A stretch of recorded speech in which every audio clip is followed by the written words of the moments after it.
You open a private window. No history, no cookies, a clean slate. You look up one private thing. Then the site greets you like an old visitor. Nothing was saved. So how does it still know it's you? Private mode is one of the most used privacy features on Earth.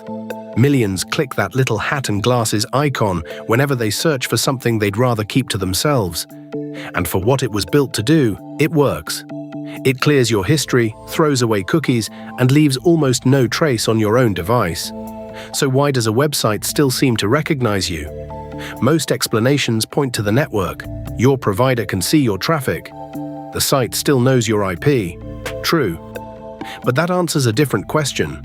That's your connection. This episode is about your identity.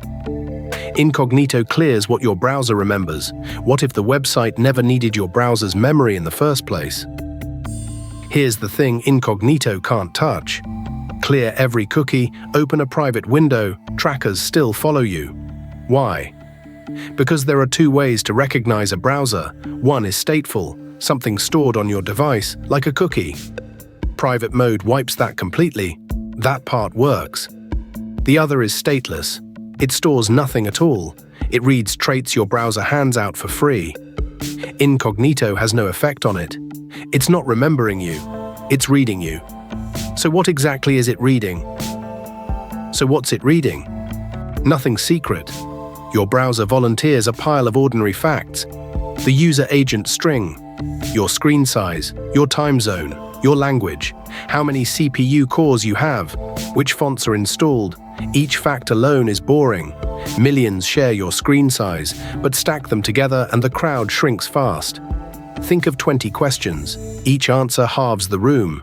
That's entropy, measured in bits of identifying information. In one early study, the average browser matched just one in nearly 300,000 others.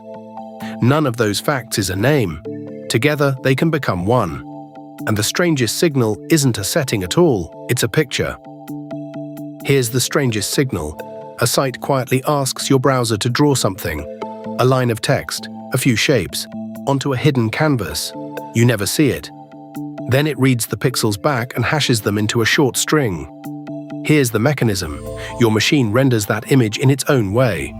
Fonts, drivers, the graphics stack, each nudges the pixels slightly.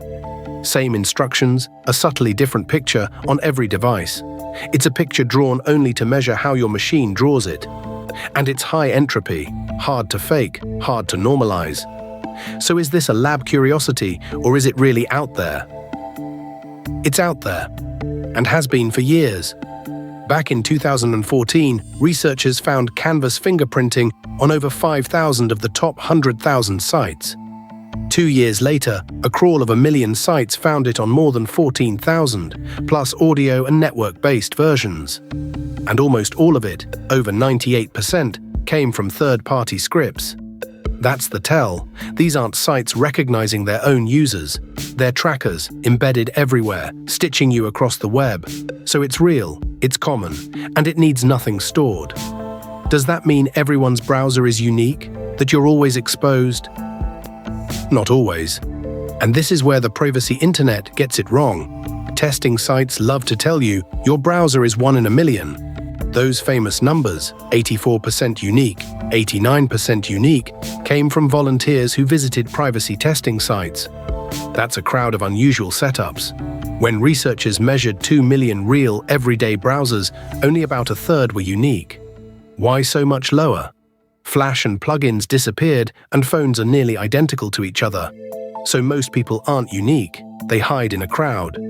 Which flips the advice, piling on privacy add-ons and exotic tweaks makes you rarer, not safer. That's exactly why Tor makes every user look identical. But if you're often not unique, why do trackers still bother? Because a tracker rarely needs your name. It just needs to link today's visit to yesterday's. Watch what happens when you fight back the usual way. You clear your cookies, you switch on a VPN, routing through another server, a brand new IP address. Fresh identity, right?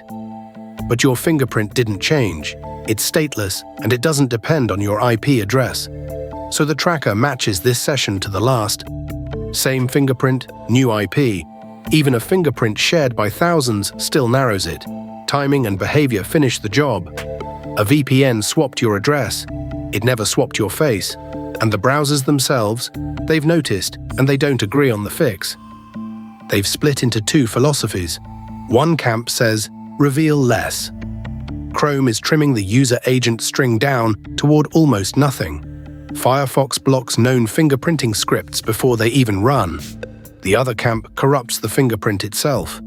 Brave randomizes the output. Every site sees a slightly different made-up value. Tor goes the opposite way. Make everyone identical, so one fingerprint hides a whole crowd. Randomize or uniformize, two opposite bets on the same problem. Safari just simplifies what it exposes. None of them has ended the fight. It's an arms race between what your machine reveals and who's counting. So here's the whole answer. Incognito clears what your browser remembered. It never hid you because the site was never reading your memory. It reads a few dozen ordinary facts about your machine. Not always enough to name you, but enough to relink your sessions across cleared cookies and fresh IP addresses. The window forgets you. The web doesn't have to.